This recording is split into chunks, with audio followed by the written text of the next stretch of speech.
What's up, fight fans? As always, thank you so much for coming through. Much appreciated. Remember, hit the subscribe button if you guys are new to the channel. All right, let's talk about what is the biggest fight that can be made financially in boxing today. So not necessarily the best. I think the best fight that can be made is probably, and this is from a boxing spectacle point of view, I think there's a couple. I think anyone at Superfly, that division is just red hot right now. I think Spence versus either Crawford or Furman's a fantastic fight, and I think Lomachenko versus Mikey Garcia. So those are the fights that, stylistically, as a boxing fan, I would think are the best fights that could be made. But what I'm talking about is what is the biggest fight. So the one that puts more bums on seats, the one that brings more casual interest, and the one that ultimately makes the most money.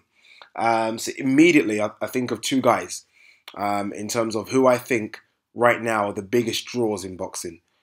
Years ago, it had always been Pacquiao Mayweather. Right now, I think it's Anthony Joshua and Saul Alvarez, so Canelo. I think Canelo is number one. I think he still is number one. I think Anthony Joshua is number two. And then I think there's a massive drop-off.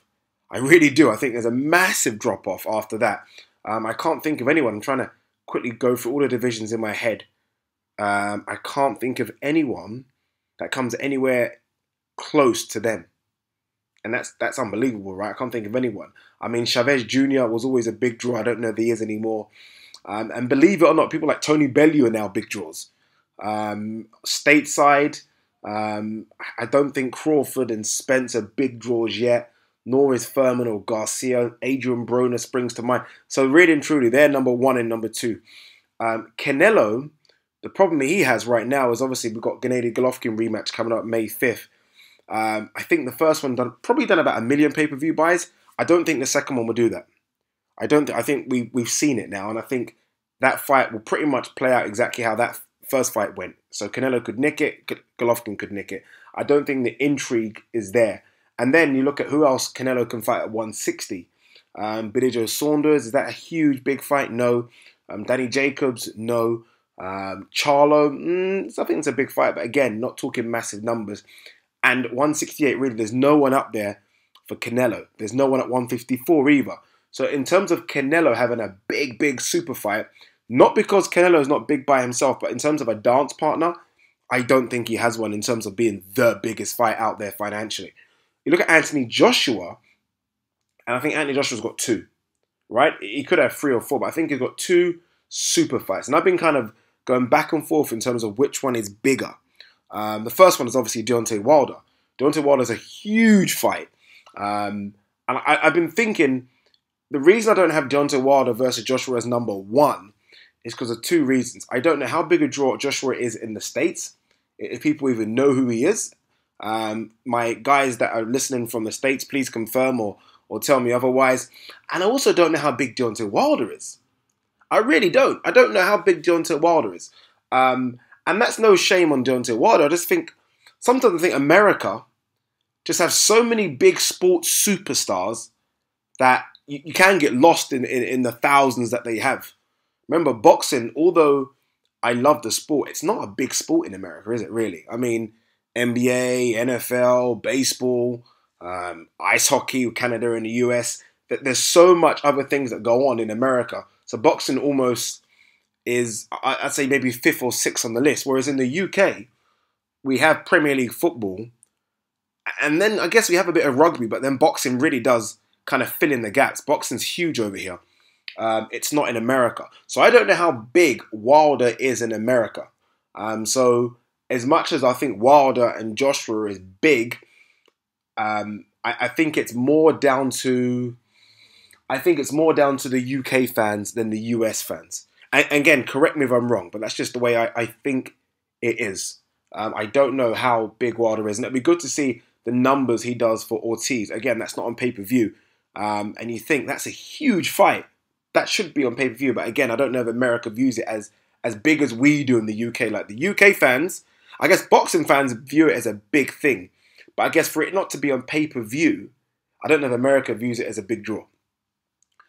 Now, I might just contradict myself here, but I think Joshua versus Fury is fucking enormous. It's It's huge. Sometimes I love nothing more than a UK scrap. I have to admit, I'm a bit biased towards it. Sometimes I like nothing more than two Brits getting it on. Because again, we don't have much over here. And I mean that sincerely. We have Premier League football. I'm not the biggest rugby fan. I do watch a bit of it, but then there's not much else. To be honest, there's not much else. So when a big UK boxing match comes up, we go crazy for it. Groves versus Eubank had everyone intrigued. We just love it, right? You got David Haye versus Tony Bellew coming up. I mean, these are two guys that are way over the hill, let's be honest. I think Hayes, 37, 38, hasn't boxed anyone good for years. And Tony Bellew is a light heavyweight that's masquerading as a cruiserweight, that's masquerading even further as a heavyweight, and hasn't really beaten anyone. But again, that will do probably 700,000 pay-per-view buys. That's how crazy we are in this country. The other day, a couple of weeks ago, we had two novices. Lawrence Okoli, Isaac Chamberlain. Two novices, really. Neither of them are really good boxers. 8,000 people turned up to the O2 Arena to watch that fight. That's crazy. When you think about it, I mean, I'm trying to compare it to something in America, similar numbers. Andre Ward versus Chad Dawson, which in my eyes, consider a super fight. I think this article that I'm showing you guys now showed that about 7,500 people turned up. Of that, 1,400 of those were comps, which is free tickets. That's crazy, right? So the UK, we have an appetite for big fights. And I don't think you get any bigger than Joshua Fury. I really don't. You've got two guys that are complete polar opposites of each other. Complete polar opposites. So again, that draws a casual interest. Joshua obviously is this mega superstar. Mega superstar.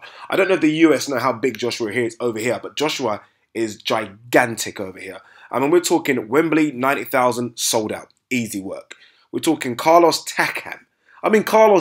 Joshua, 80,000 in Cardiff, sold out. We're talking Joshua here against Parker. These are not big names he's fighting, people. These are not superstar names. Joshua Parker, 78,000 people will watch that, which is crazy. And the tickets aren't cheap.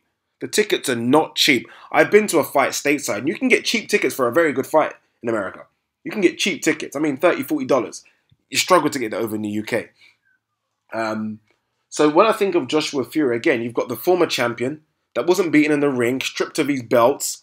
It was almost, in terms of how they both look, completely opposite. Obviously, we know that the basics, one's white, one's black, but I'm talking about their physique. They're so polar opposite, it's frightening. I think that's where the intrigue is. And let's also not forget, a big fight isn't just about what they do in the ring. In the ring, I can't pick a winner, I have to admit. But it's about the build-up. And come on, guys. Think of a super fight. Think of the build-up for this. It will be enormous. Tyson Fury, there isn't many better people on the mic than Tyson Fury. I mean, look, I'm not saying he's Conor McGregor, but you know how good Tyson Fury is. So the press conferences will be fantastic. The build-up will be fantastic. The kind of mini-series in terms of the behind the gloves, the 24/7s will be just fantastic. And again, it's not because Wilder, Joshua isn't big. I just don't know how big it is in America. I don't know if it kind of supersedes a big NBA game or a big NFL game or a big baseball game. Let me tell you now, Fury Joshua supersedes anything we've got over here. Anything. I'm a Liverpool fan. It supersedes Liverpool versus United for that weekend. It will be huge. And I think in terms of a pay-per-view number, remember the pay-per-views are a bit cheaper in the UK as well. Let's bear that in mind. I think there'll be like $24.95 for this one. It would do easily over $1 million. That's easy. I think you're approaching 1.52. You know the way Eddie Hearn will promote this shit out of it. Come on, you guys know the way Eddie Hearn will do this. It'll be on Sky Sports. It'll be everywhere. It'll do around 2 million pay-per-view buys, I believe, which is fantastic and fascinating. But also, there isn't a stadium in the UK big enough. Wembley is what, 90,000? It will sell that out in a few minutes. It could sell Wembley 2 times over. And that's not exaggerating. In fact, it could probably sell Wembley 3 times over. It could possibly sell Wembley. That's how big it is. Whereas Joshua Wilder in America, could it do Dallas Cowboy Stadium? Could it? I don't think so. But I think Joshua Fury in the UK is the biggest fight that can be made in boxing right now. Easily. And we don't necessarily even need a world audience. I just think the UK audience enough in terms of the buy-in audience, it would be enough for this to be a blockbuster, which is crazy. That shows how big Joshua is. And if Joshua gets the right dance partner, anything's possible. And I can't think of a better dance partner than Tyson Fury. What do you guys think? Let me know if I'm chatting shit or if you understand my logic. Let me know. Peace.